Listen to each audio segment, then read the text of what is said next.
आप सभी को मेरा नमस्कार। मेरा नाम डॉक्टर शालिनी है and from doctor Shalini homeopathy clinic. तो हमारा जो माइंड सीरीज़ चल रहा है, जैसे पिछले मैंने वीडियोस में बताया है, हम होम्योपैथी साइकोलॉजी के बुक जो डॉक्टर फिलिप एम बेली सर ने लिखा है, उसके एक एक चैप्टर वाइज हम जा रहे हैं। मेडिसिन हम सीख रहे हैं, पढ़ रहे हैं, समझ रहे हैं। आइए एक साथ सीखते हैं, समझते हैं। और ये जो वीडियोस मैं बना रही हूँ पार्ट्स में बना रही हूँ। पिछली बार मैंने कहा मैं बताऊंगी कि कितने पार्ट में हमारा जो आज का ड्रग जो है अर्जेंटम नाइट्रिकम मैं कवर करूँगी। मेरे ख्याल से हम उसको 3 पार्ट में कवर कर सकते हैं। सबसे पहले जो आज है द एक्सेंट्रिक के बारे में। कल हम लोग द अनस्टेबल माइंड पार्ट 2 में हो जाएगा एंड पार्ट 3 में हम द सोशल एनिमल और फिजिकल एपियरेंस को कवर करेंगे। ठीक है, सो हम 3 पार्ट में कवर कर लेंगे इसको। सो जैसे मैंने कहा, इससे पहले कि हम आगे बढ़े, प्लीज़ डू लाइक और सब्सक्राइब कीजिए मेरे चैनल को और कमेंट कीजिए ताकि हम इम्प्रूव कर सकें आगे। क्या क्या हम इसमें इंक्लूड कर सकते हैं, किस तरह से हम इसको और इंटरेस्टिंग बना सकते हैं जिसमें आप भी सीखिए, मैं भी सीखूं और आने वाली जो भी पीढ़ी है जो उसको देख सकते हैं, जो समझ सकते हैं।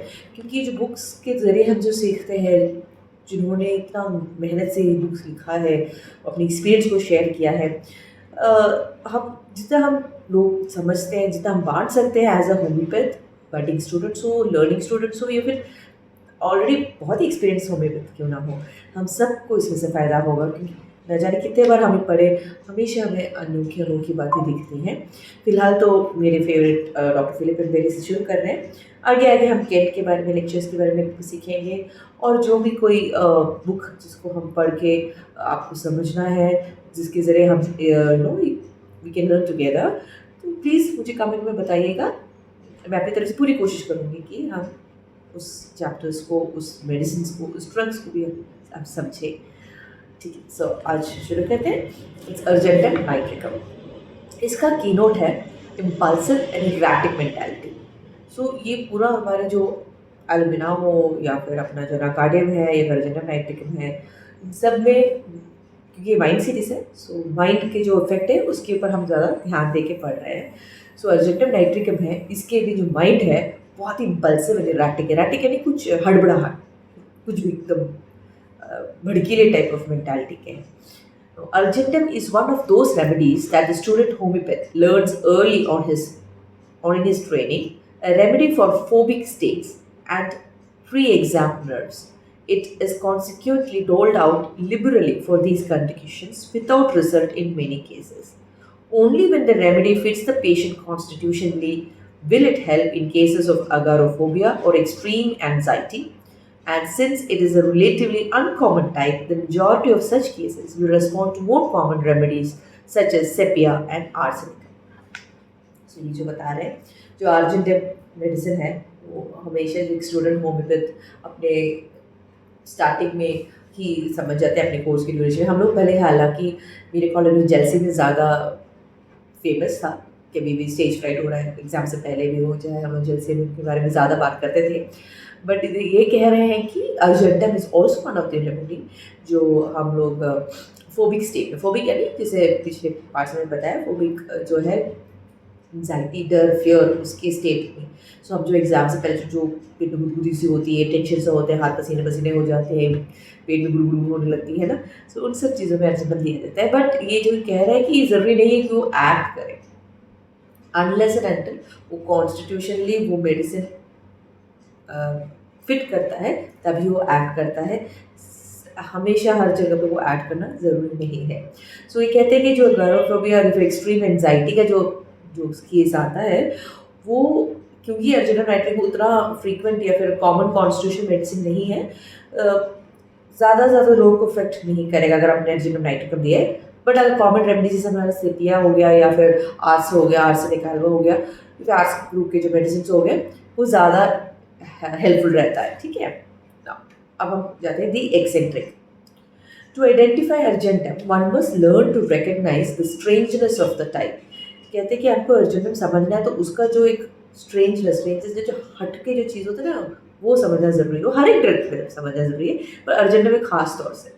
There is a strangeness or eccentricity about the Argentum individual that is usually apparent almost immediately, especially in the case of urgentum men. अब ये जो स्ट्रेंजर्स बता रहे हैं, जो हट के बता रहे हैं, वो एक्सेंट्रिसिटी यानी पागलपन, ठीक है। हर चीज़ में जो एक हमको लगता है उनकी आंखों से कुछ कुछ तो है गड़बड़ इसमें, कि एक्सेंट्रिक बिहेवियर है, एकदम कुछ ठीक नहीं है। वो बिहेवियर हम बोलते हैं ना, हम कभी पिन पॉइंट नहीं कर पाते हैं। एक स्ट्रेंज सा बिहेवियर रहता है, एकदम पागलपन जैसे फीलिंग होता है, बोलना भी नहीं चाहते हैं, तो वैसा टाइप ऑफ कैरेक्टर है उनका, स्पेशली मेन, ठीक है।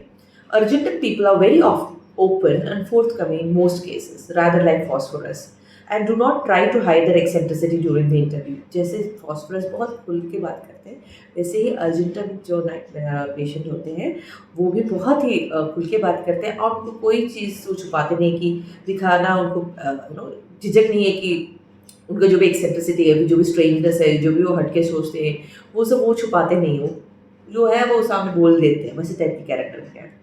As with all true eccentrics, it is the mental or intellectual aspect of the personality that is off-center rather than the emotions. जो वाकई में जो eccentric जो mental से हटके होते हैं, उनकी emotional level में हटके नहीं होता है, जो भी eccentrics बोलते हैं।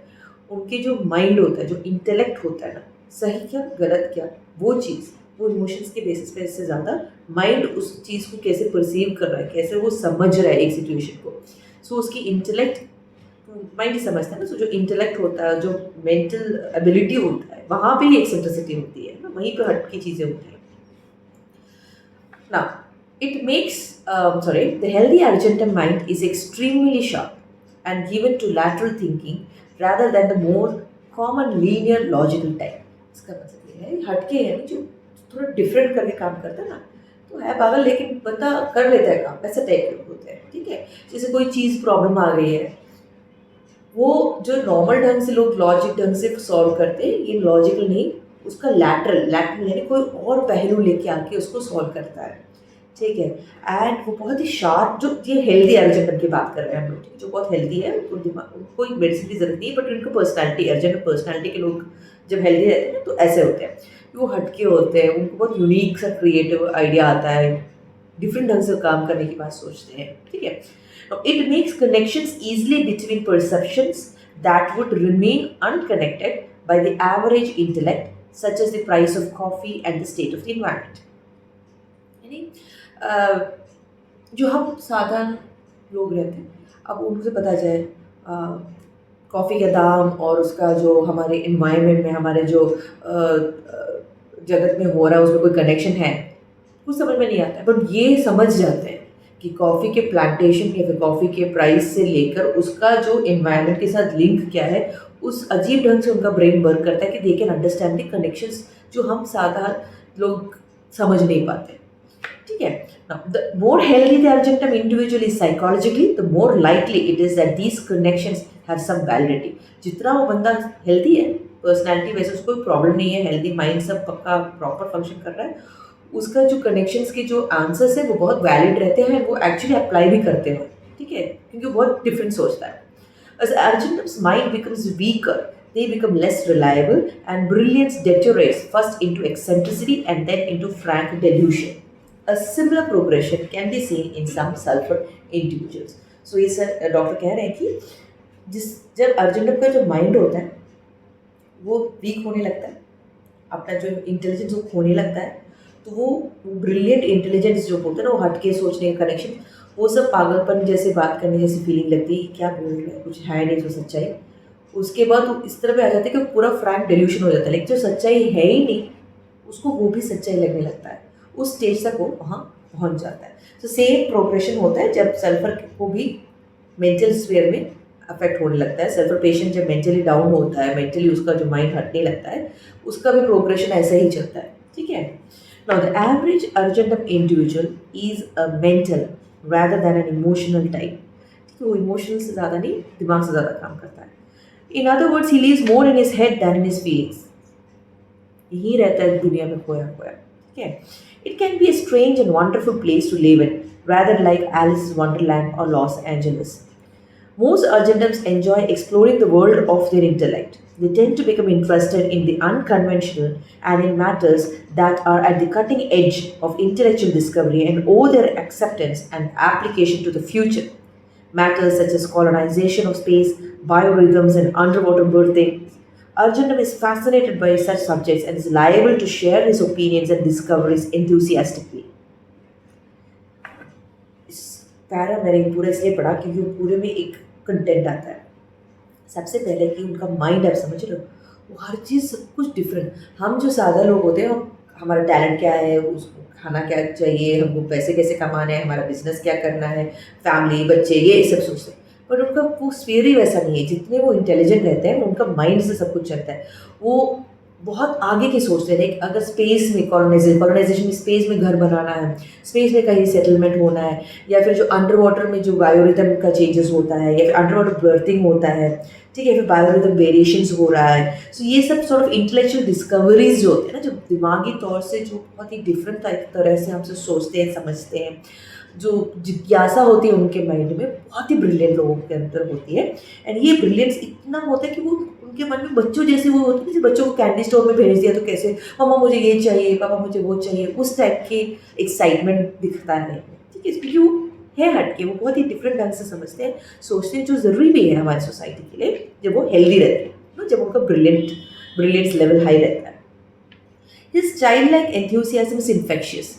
वो जो बचपना वो दिखाते हैं ना, या फिर जिस तरह से वो एक्साइटेड ढंग से बात करते हैं बच्चों जैसे इन टॉपिक्स पे, वो बहुत ही क्या बोलते हैं, इन्फेक्शियस यानी पास होता है। हमसे बात कर रहा है ऐसा होम्योपैथ, हमको भी लगता है अरे वाह कितना अच्छे है, सच्ची ऐसा सब होम्योपैथ। ठीक है, it lightens the mood off the homeopath in the same way that the brightness of a contented phosphorus can.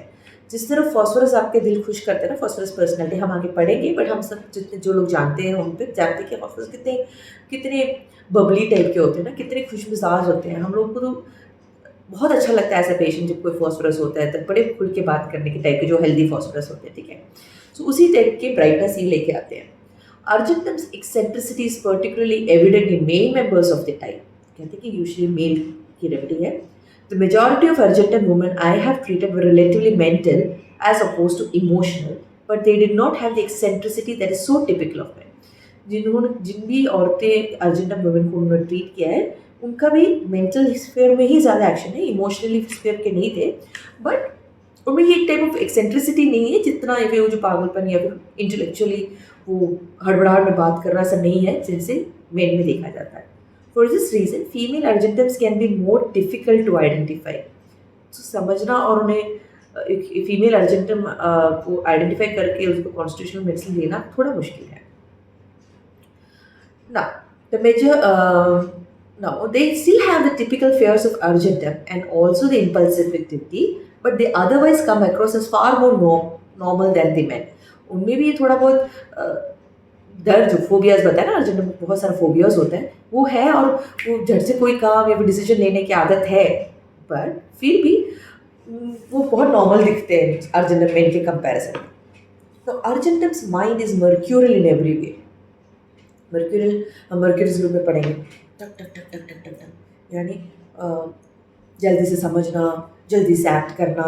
Okay, एकदम यहाँ से समझ के वो बोर हो गया, मैं कहीं और समझ नहीं, वो बोर हो गया, ये जो जंपिंग नेचर होता है ना, सो वैसे ही उस टेम्परामेंट को मर्क्यूरल टेम्परामेंट कहते हैं। तो क्योंकि परसेप्शन जल्दी समझना, बट लैकिंग एंड्योरेंस, कंप्लीट करने के लिए जो स्टैमिना लगता है, जो माइंडसेट लगता है, नहीं है। It tends to flip from one focus of interest to another. आज ये अच्छा लगा, कल ये अच्छा लगा, परसों ये अच्छा लगा, वो फोकस बदलता रहता है। At best this produces a mind that has an enormous breadth of knowledge that is reliable and penetrating. इसमें प्लस पॉइंट क्या है, नॉलेज, इतना सारा नॉलेज मिल जाता है जो डीप अंडरस्टैंडिंग, पेनिट्रेटिंग, एक्सपीरियंस बढ़ता है नॉलेज का, बट इफेक्ट नहीं होगा क्योंकि वो एक चीज़ में लगे नहीं रहते, डट के नहीं काम करते कि उसमें एक पाथ बने, इधर का नॉलेज मिल गया, इधर का नॉलेज मिल गया। सो दिमाग वाइज वो बहुत शार्प, इंटेलिजेंट, ब्रिलियंट है, उनको सबका नॉलेज आ जाता है। ठीक है, समझ रहे हो उनको थॉट फ्लो कैसा आ रहा है उनका। At worst, it results in superficiality and a scattered mind that cannot be relied upon. Kent कहते हैं unable to fix attention. So ये जब हेल्दी है तो ऐसा होता है कि उनको सब नॉलेज मिल रहा है, समझ रहे हैं, एक्सपीरियंस है, सोच रहे हैं, आगे की सोच रहे हैं, जब हेल्दी अर्जेंटम है। बट द वर्स्ट, यानी जब वो मानसिक ढंग से वो नेक्स्ट प्रोग्रेशन में जाते हैं, सो सुपरफिशियल है, सब कुछ ऊपरी परत पे ही रहता है उनका, डीप नॉलेज जाता नहीं है। और जब डीप नॉलेज जाता नहीं तो वो रिलाई नहीं कर सकते। तो कैंट इसलिए कहते हैं उनका अटेंशन नहीं रहता एक चीज़ पे। तो जब तक आप एक फिक्स नहीं कर पाते हो अटेंशन, आप कुछ भी नहीं कर पाते हो ना, उस पर फोकस करें तभी तो हम आगे बढ़ सकते हैं किसी भी चीज़। Unpredictability is a key feature of Argentum. Kent says that Argentum is irrational and does strange things and comes to strange conclusions. Unpredictability है, सो एक ही पॉइंट अर्जेंटम का ये है कि वो बहुत अनप्रिडिक्टेबल है, मर्क्यूरल है, अनप्रिडिक्टेबल है, फोबिया है, एक्सेंट्रिक है, बट वो आराम से बात करता है, खुल के बात करता है अपनी एक्सेंट्रिसिटी के बारे में, ठीक है।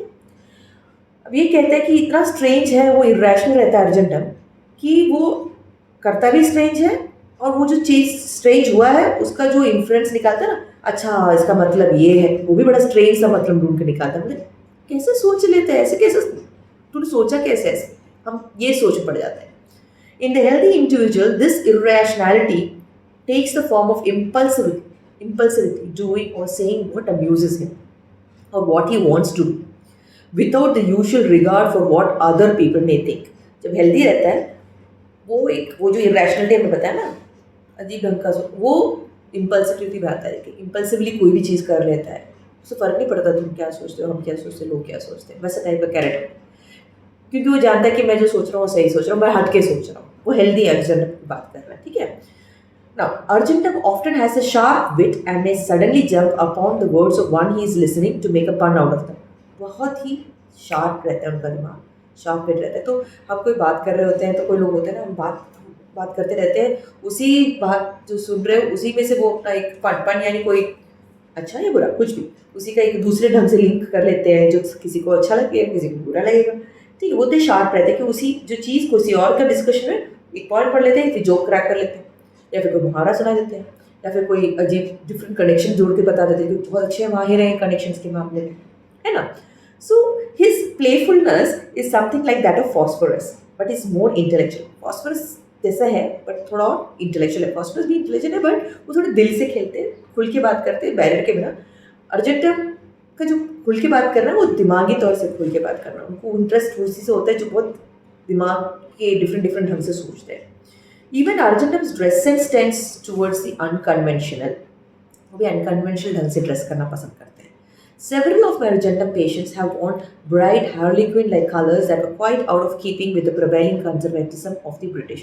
ये क्योंकि वो यूके के हैं, सो ये बोल रहे हैं कि वहाँ के जो कपड़े पहनते थे जो अर्जेंटम पेशेंट्स हैं बहुत ब्राइट कलर के होते हैं, डिफरेंट कलर्स के होते हैं, जो उस ज़माने में ब्रिटिश लोग नहीं पहनते, तो थोड़ा हटके वैसे टाइप का।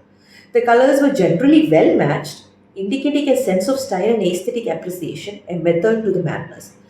बहुत इम्पोर्टेंट चीज़ है मेथड टू द मैडनेस, मतलब है एक्सेंट्रिक लेकिन उसमें भी स्टेप बाय स्टेप हमको दिखता है कि हटके है, पूरा पागल नहीं हुआ है, लाइक इट्स सॉर्ट ऑफ हमको पिन पॉइंट करने में मुश्किल हो जाता है, वैसे टाइप ऑफ पर्सनैलिटी को अर्जेंटम की जरूरत होती है। स्टाइल तो डिफरेंट है लेकिन स्टाइल में कॉम्बिनेशन है, तो ये हेल्दी अर्जेंटम की बात कर रहे हैं, ठीक है। One argentum patient actually worked as a clown busking in city malls. He wore a harlequin suit at work, curiously reminiscent of the colors worn by some of my other Argentum patients. So एक उनके patient थे जो clown जैसे काम करते थे, clown यानी joker जैसे काम करते थे मॉल्स में। ये सब तब ब्रिटिश यूके में बहुत कॉमन है, अभी भी हमारे यहाँ पे मिलते हैं क्लाउन से सही लोग, कभी कभी फंक्शन में बुला लिया, बट वो खुद करना पसंद करता था। उसके जो कलर कॉम्बिनेशंस भी थे जो वो बिल्कुल उनके एक पुराने अर्जेंटम पेशेंट की याद दिलाते हैं जो हमेशा हट के ड्रेस करता था, लेकिन कलर्स में भी वो एक स्टाइल था, एक ब्यूटी दिखती थी, एक सौंदर्य दिखता था उसमें। सो तो उनको उनकी याद दिलाती है, अर्जेंटम पेशेंट्स की तरह की याद दिलाती है। सो आज पार्ट 1 में हम इतना ही करेंगे। सो अर्जेंटम नाइट्रिकम का एक्सेंट्रिक पार्ट, उनका जो एक्सेंट्रिक रूप के बारे में हमने अभी डिस्कस किया है, हम पार्ट 2 में द अनस्टेबल माइंड करेंगे, जो थोड़ा लंबा है, वो थोड़ा बड़ा सेशन लगेगा। एंड पार्ट 3 में the social animal as well as physical appearance के साथ हमारा अर्जेंटम नाइट्रिकम खत्म होगा।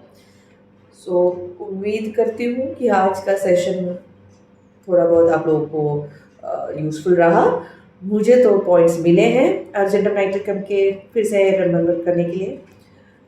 इम्पल्सिव है, रैटिक है ये लोग, और जो हेल्दी रहते हैं उनका जो नॉलेज है बल्कि मर्क्यूरियल टेम्परामेंट रहता है, एक से दूसरा, दूसरे से तीसरा, लेकिन हेल्दी रहते हैं तो नॉलेज बहुत डीप रहता है। अगर उनको थोड़ा बहुत मेंटल स्ट्रेंथ वीक हो गया है तो सुपरफिशियल में ही वो फंसे रहते हैं, एंड वो बहुत शार्प विट के होते हैं, उनसे बात करके बहुत मज़ा आता है। बट हाँ, वो इम्पल्सिव है, डिसीजन लेने में उन्हें कोई फ़र्क नहीं पड़ता लोग क्या सोचेंगे, हट के सोचते हैं, और हम खुद चौंक जाते हैं कि ऐसे कैसे सोच रहे हैं, किस तरह से उन्होंने इन्फर कर लिया, कैसे उनकी इस डिसीजन में पहुंच गए, कैसे उन्होंने इस कॉन्टेक्स्ट को यहाँ तक लेके आए। तो ऐसा सब उनको अच्छा लगता है, और बहुत क्यूट विट है, वो जल्दी मजाक क्या कर लेते हैं या फिर इंटेलिजेंट बात कर लेते हैं या फिर कुछ सोल्यूशन देते हैं। बट ध्यान रहे वो फॉस्फोरस के जैसे लगते हैं क्योंकि वो खुल के बात करते हैं, बट दिमागी तौर से ज़्यादा खुल के बात करते हैं, थोड़ी जल्द हड़बड़ाहट में जल्दी बात करते हैं। ठीक है, सो आज के लिए बस इतना ही। So until next time, please अपना ख्याल रखिएगा और पढ़ते रहिएगा।